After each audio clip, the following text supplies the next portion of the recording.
សួស្តីចាស់តេជកម្មរបស់នេះនៅមុខខ្ញុំនេះគឺប្រភេទអេហ្គុយកូនប្រភេទអេហ្គុយកូននេះ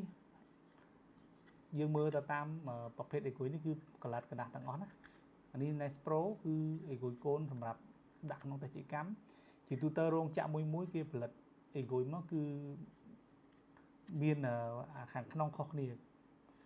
ខ້ອຍវាធំតូចអញ្ចឹងដល់ពេលមុននឹងយើងយកមកប្រើ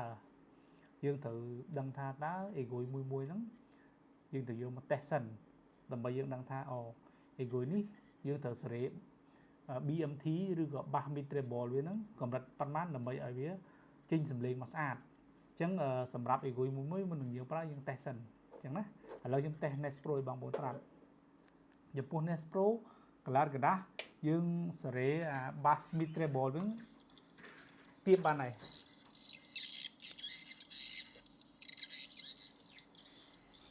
នេះបាសយើងដាក់ម៉ោង9មកមីតម៉ោង9មកនឹង treble high ហ្នឹងម៉ោង9មកណាសម្រាប់អេហ្គុយប្រភេទ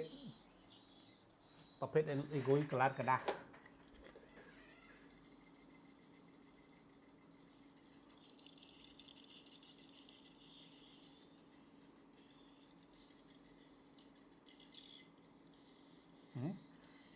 នេះ Nest Pro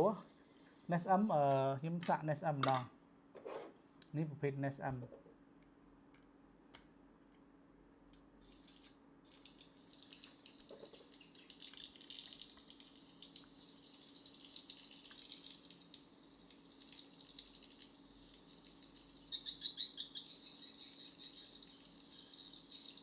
Nest M សលេងវាស្អាតដែរ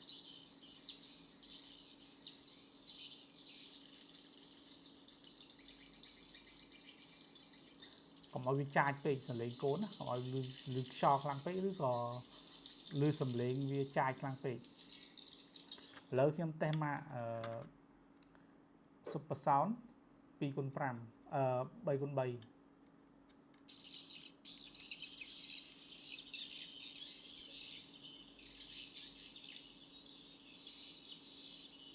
នេះដោយសារកលារុយធំយើងអាចបន្ថយhigh វាបន្តិចណា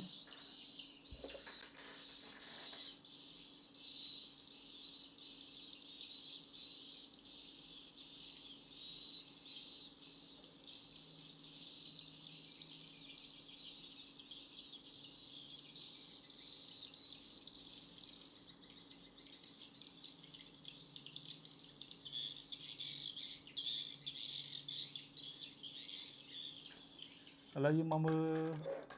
ម៉ាក Pyro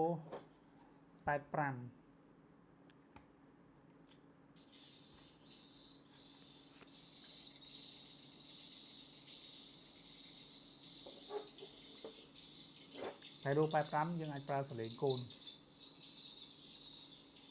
នេះក៏សំឡេងវាស្អាតដែរណា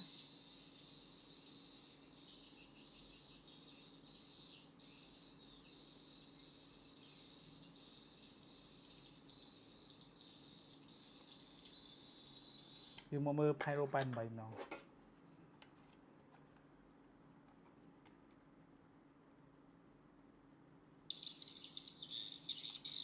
Pyro 88កម្រិតសំឡេងវាលឺជាងអេហ្គុយរបស់យើងនេះធម្មតានេះសំឡេងវាលឺជាងគឺប្រភេទអេហ្គុយនេះគឺសម្រាប់សំឡេងកូនរបស់ឥណ្ឌូនេស៊ីស្អាតសំឡេងវាស្អាតណា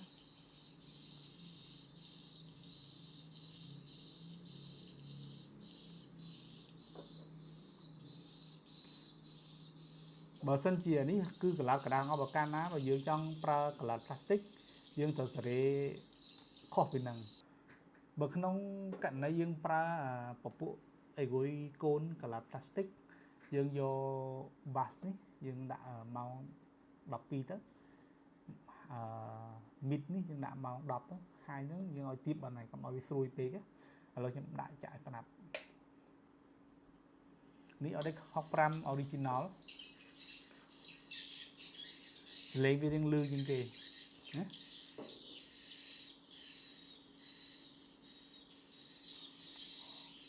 យើងប្រើសលេងកូនឬរៀងលឺ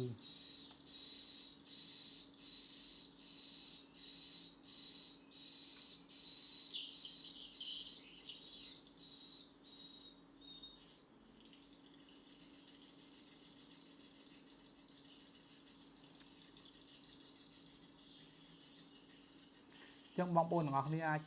follow page ឬក៏ YouTube ទឹកមាត់ទឹកមាសទេសជាកម្មខ្ញុំនឹងធ្វើវីដេអូថ្មីសម្រាប់ជូនបងប្អូនមើលណារបៀបសេរីអំចម្លេងសេរីអំភ្លីអូខេអរគុណអាចចុច like និង subscribe ទៅលើ YouTube ទឹកមាត់ទឹកមាសទេសជាកម្មបងប្អូន